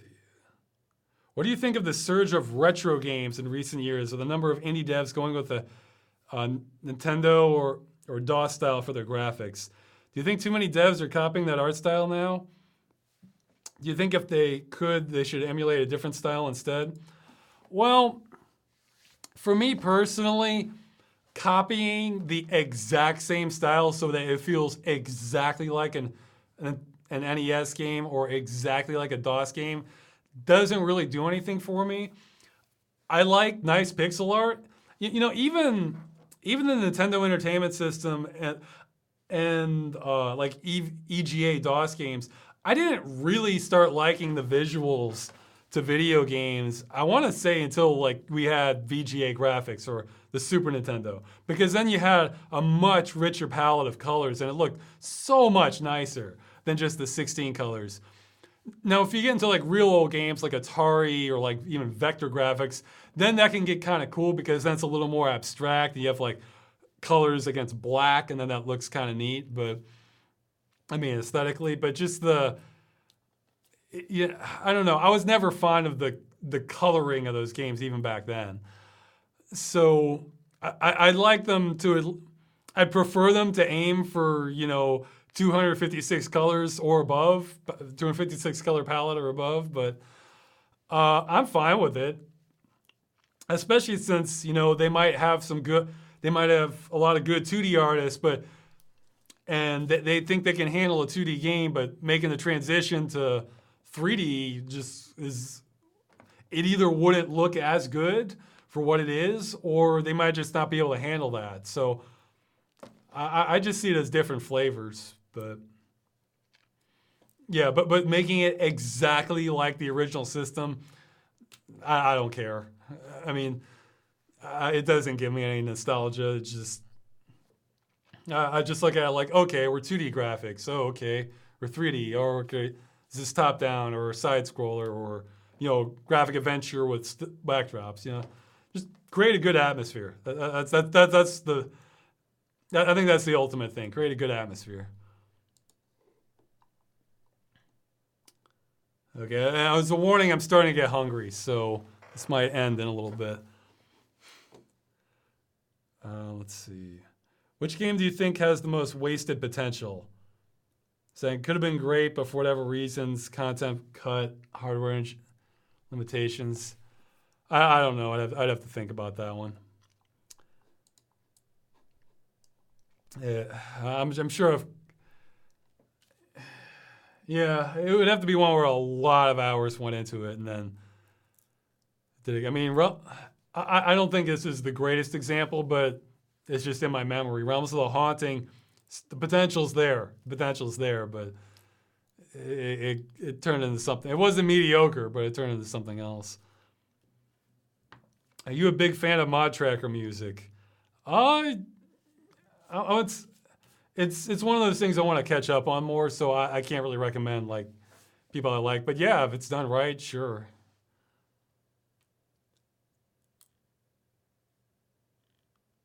Why does everyone say Counter-Strike has a high skill ceiling? Maybe remembering older version of Counter-Strike. Yeah, that's what I played. But I'm only okay at first-person shooter games that I can easily hold my own in CSGO. Well, maybe it's changed then, but I mean, God, milliseconds matter in that game. I don't know. You need a lot of situational awareness. And there's some people who are just really damn good at aiming. I mean, I'm all right, but I'm not like, I'm definitely not like professional tier aiming. I mean, but like this, I was incredibly good, I think, at onslaught mode in Unreal Tournament 2004, but I wasn't using, but it wasn't because of my aim. I mean, my aim was all right, but I was using things like the flat cannon or like vehicles. I used a lot of flat cannon. But basically, I mean, I'd use the shock rifle sometimes, and I would land some shots. But when onslaught mode, being in the right place at the right time or the right tactics is just as important, if sometimes not more important than aiming. Whereas some games, you need just the raw aiming skill carries you so far. And Counter-Strike definitely, there's an aspect of that. Or there was, so. I haven't played CSGO. CSGO seems so weird to make after making Counter-Strike Source to me. But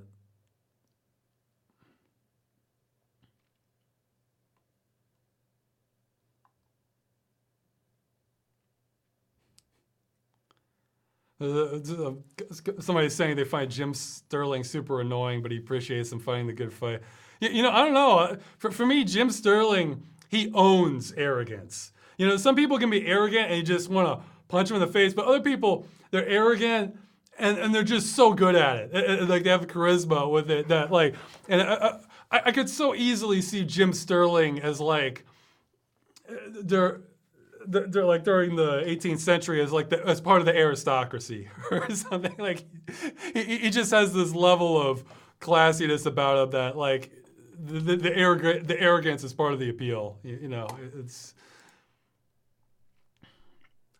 okay. Let's see. No, that wasn't even a question for me. I just caught it in the chat. Assuming you've seen footage of Doom 4, what are your thoughts? Oh, it means the new Doom. Yeah, I mentioned that before. I still need to play it, though. I'm sure it's in the older video chats, and maybe someday I'll get help and have this all organized so that you can just click on a topic and it'll bam, timestamp episode. And I hope to have that eventually, but for now I'm trying not to repeat too many questions. I mean answers. What are some good security programs you would recommend to keep a computer safe? Well, again, first thing's always user habits, you know, not clicking on strange links. I use the Vera antivirus. Malware, what was it? Malbytes, malware scan is good to sort of check periodically. Yeah, Vera, I think, has the best detection rate out of all the free ones. And I think it's like, this is always changing, but it's like a year or two ago, it was like number 2 actually in raw detection. Now it does get more false positives, but I'd rather be a little more paranoid than that. I use, what's it called? Windows 7 Firewall Control is the name of the program. However, it works on more than Windows 7. Basically, Windows actually has very good firewall. However, its controls by default are terrible, at least with Windows 7. This gives you full control, works the way it should. So that's helpful. If you're really paranoid, you can use, what is it, like NoScript? It's a browser add-on. However, you have to approve so many sites when you do that, but that'll keep you pretty safe online for a lot of things. Have you ever made any maps for Source, Gold Source games? I've hacked up a lot of maps for Civil Protection, and actually for the alternate ending of Freeman's Mind, I hacked up that map a little bit for those for Counter-Strike. But yeah, Civil Protection, like I did part of the tunnel map, but even then I was really just opening up a Half-Life 2 map and modifying things. So I'm not a talented mapper by any means.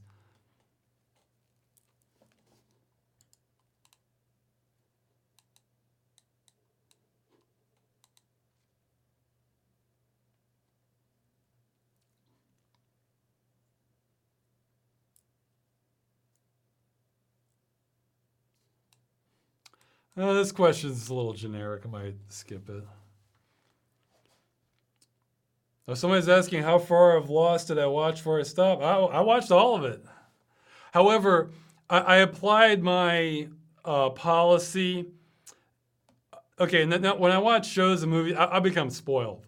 When I watch shows and movies now on my computer, if I get to a scene where it's just going to be, I can see from the get-go, this is just two people complaining or whining about something that's not important at all. Like, there's not real drama here. It's just people whining about whatever. Like, Walking Dead is fabulously guilty of this.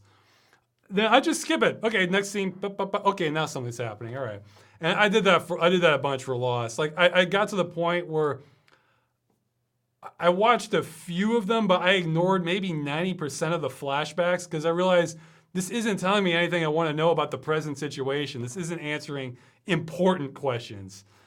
So, yeah, no, I watched all of Lost. I enjoyed the intrigue. I thought they were great at kind of raising the mystery, and then it's like I showed in the video. They didn't really want to, they were kind of making it up as you go. You know, the answer to all your questions is magic. Yeah, that's great. Yeah.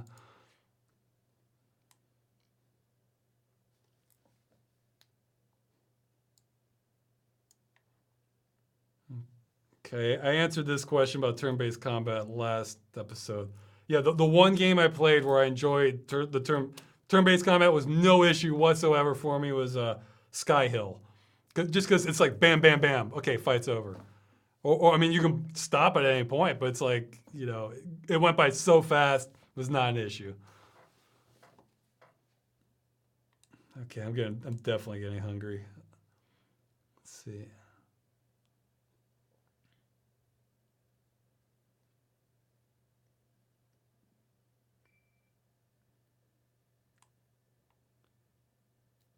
This was asking if I've seen some of the old spaghetti westerns. Yeah, I haven't seen the middle one. I've seen I've seen For a Fistful of Dollars. I've seen The Good, the Bad, and the Ugly, but I haven't seen For a Few Dollars More. I'm not super big in the westerns, really. I got lucky on that front because, you know, Red Dead Redemption is probably one of the more coveted games for like PC gamers that they wish was on PC. And for me, it's not that big a deal because I'm not really into westerns. But I'm sure it's a very high quality game.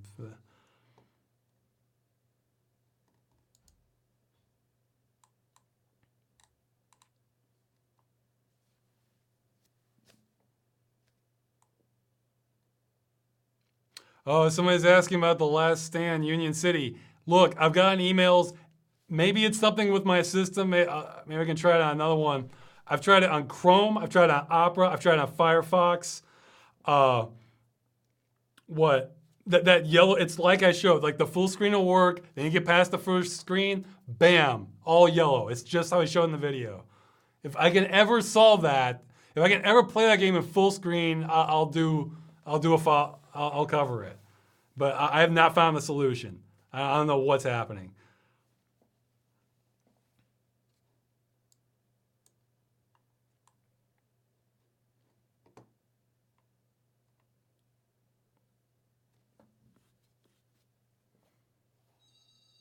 Okay, hold on. Somebody's at the door. Be right back. I think it's my locked out girlfriend. You told me you had a key. Okay. Well, I'm wrapping this up soon anyway. Yeah, that's my girlfriend locked out.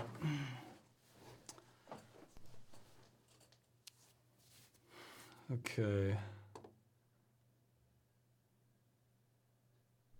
That's good. Somebody's my brain's starting to fade for questions about like, well, what game also did this? Those are the ones that are better to ask in advance. Okay. Yeah, no, I'm behind on the chat. I'm behind about 15 minutes in reading the questions. Who else besides the actor playing Belial had decent or memorable acting in the game? I've always been a sucker for Simon Templeman's voice for Kane, but geez, I'm trying to think of some others that just really sold. I don't know. He had such an intensity, but the guy playing Belial, I'm sure there's other examples, but I'm not thinking of them. He's a good villain. You know, something I didn't mention, that was all, I looked it up, that was also if you've seen the 80s adaptation of The Hitchhiker's Guide to the Galaxy, that actor, David Lerner, is the voice of Marvin, the robot.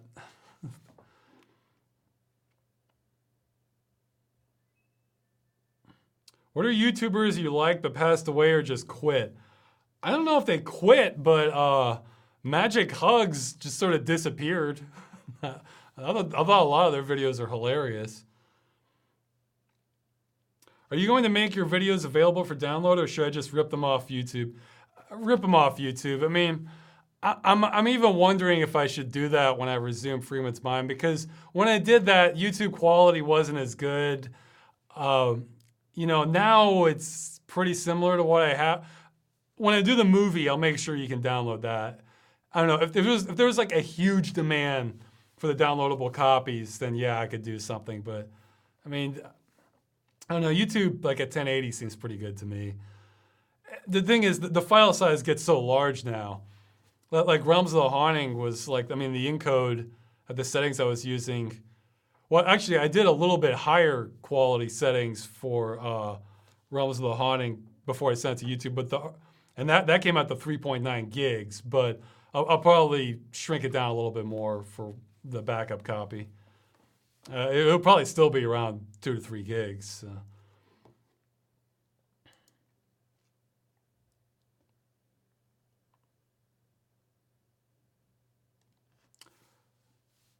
Ross, since you like weird stuff, have you ever looked into weirder parts of the Elder Scrolls lore? The games are very tame by comparison. No, I haven't. Something just sort of gets a little off-putting for me about like this.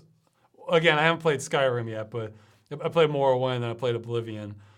Something just doesn't quite connect for me. And I played Fallout 3 and New Vegas. About the style, the way the gameplay works for it. It just always ends up feeling a little hollow. Although that said, I've heard the Oblivion expansion, I forget what it's called, Mad Isles or something, is definitely the interesting one. So maybe at some point I'll try and play that.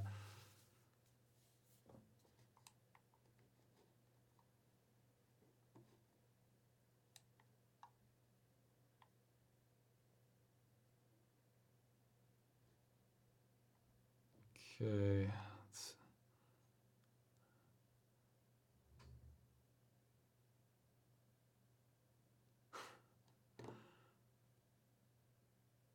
I might skip some of these.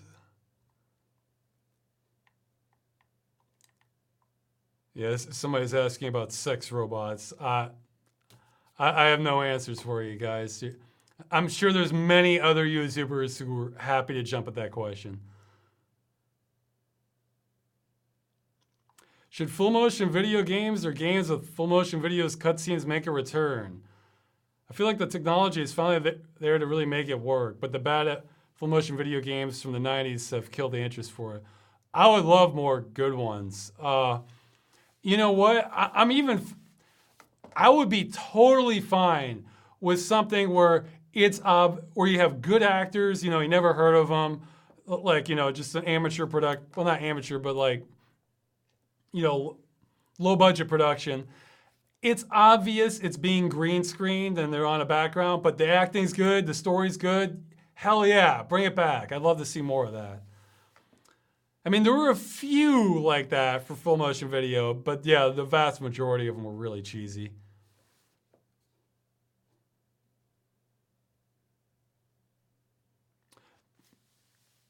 Do you use DPI scaling in Windows? Yes, I do. The monitor I have now, the other one, I bought that after my other one. It still technically works, but it was developing this really nasty stain inside the panel itself. I use 150%, but I also use a custom shell for my desktop so I can sort of scale the basic interface to whatever I want. But there's a few things it doesn't work on, but it mostly works. I've heard that's something Windows 10 is better at. But that's another thing it'd be nice to use Linux for, because it's kind of insane we don't have that completely nailed down by now. I mean, or hey, that's something I am, that was on my birthday request list. It's still out there to have the nearest neighbor scaling option. So say I could run this, especially like, I mean, I don't have one, but say several years down the line, somebody has a 4K monitor, and then, but you're running an old application, you can't see anything.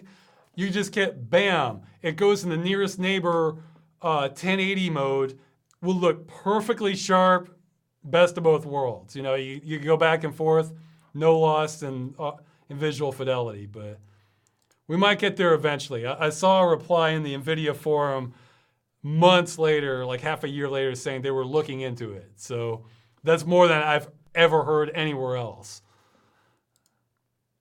Okay, I'm gonna pick 3 more questions and I'll exit it. I'm pretty sure I answered that. Let's see.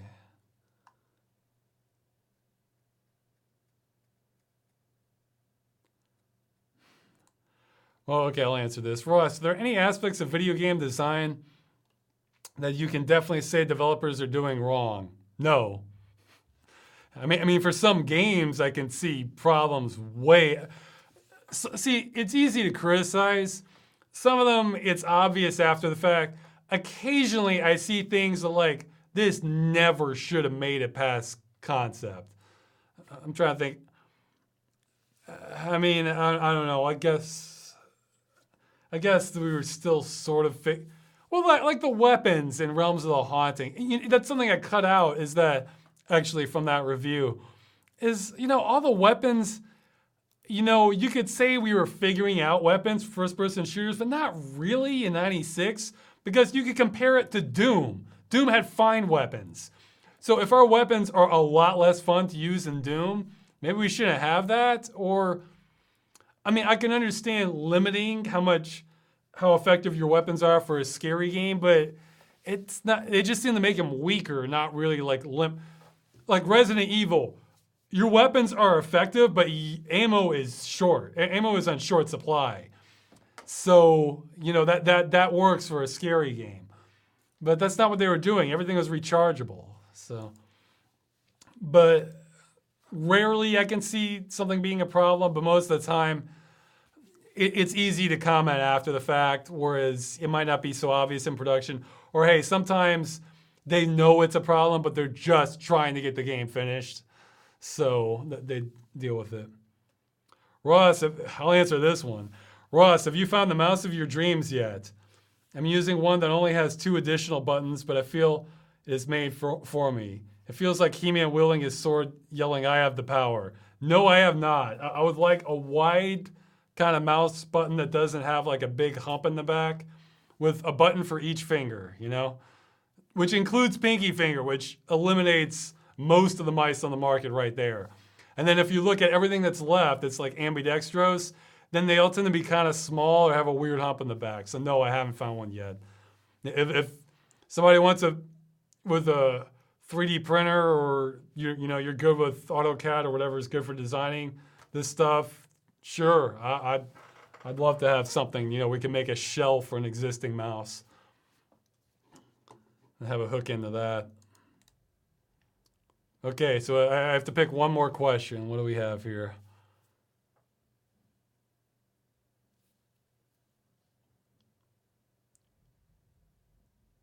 Well, I think that's the ones that are left. I think this is the best question.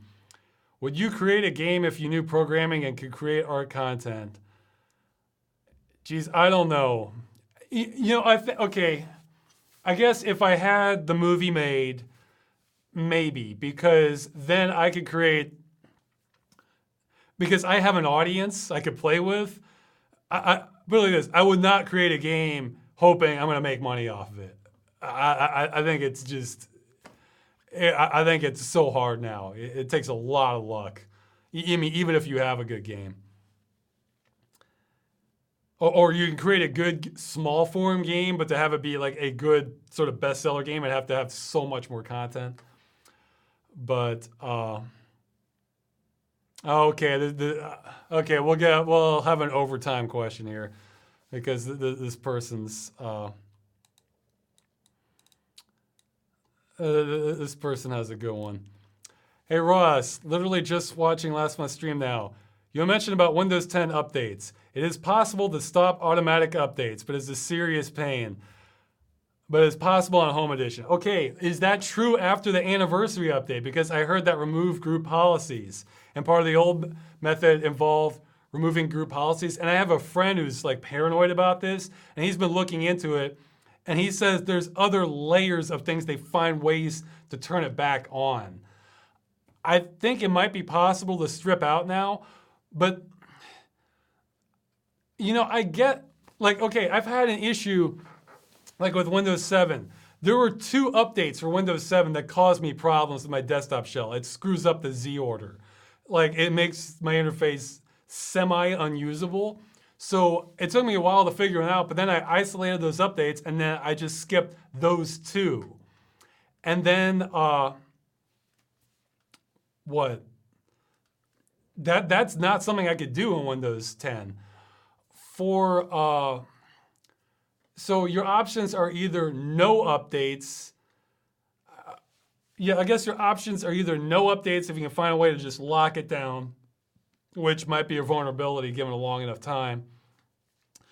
Update and let it do whatever it wants, even if it screws up your system, which I have a story about, but I'm not this video chat. It's going on too long. Or what? Or, you know, update it, then if there's a problem, manually go back, which you basically have to use a disk image for. I don't know, it's just, look, I was down to the wire on Realms of the Haunting. If there had been an update during that time that I forgot that had been scheduled, or maybe it created a problem with another piece of software I wasn't even aware of and Microsoft wasn't aware of, that's it, the episode's late.